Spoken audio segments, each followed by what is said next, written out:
An 8-year-old boy who lost his hands and feet to a serious infection has become the youngest patient to receive a double hand transplant, surgeons said Tuesday. Zion Harvey's forearms were heavily bandaged, but his hands were visible as he flashed some big smiles Tuesday at a hospital news conference.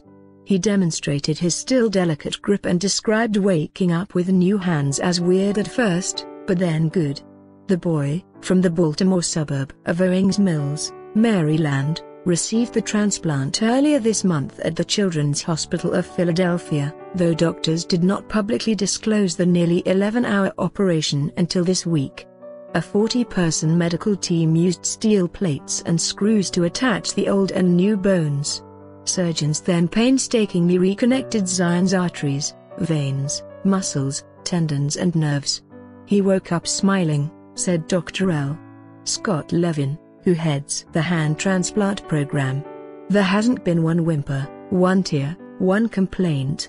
Zion, a bright and precocious child Levin described as having a maturity that is way beyond his 8 years, contracted sepsis as a toddler.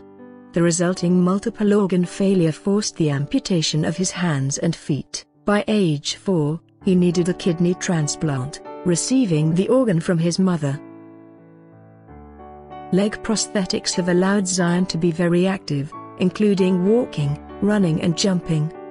He learned to use his forearms to write, eat and play video games and has been attending school. Physicians hope he'll now be able to achieve more milestones, including his goals of throwing a football and playing on the monkey bars. It was no more of a risk than a kidney transplant, his mother, Patty Ray, said. "So I felt like I was willing to take that risk for him, if he wanted it, to be able to play monkey bars and football." Several adults in the U.S. have received double hand or double arm transplants in the past few years.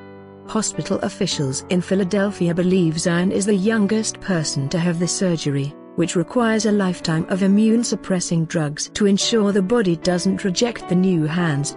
Zion already had been taking anti-rejection drugs because of his donated kidney, which made him a good candidate for the hand transplant, doctors said. Doctors say Zion will spend several weeks in physical rehab at the hospital before returning home.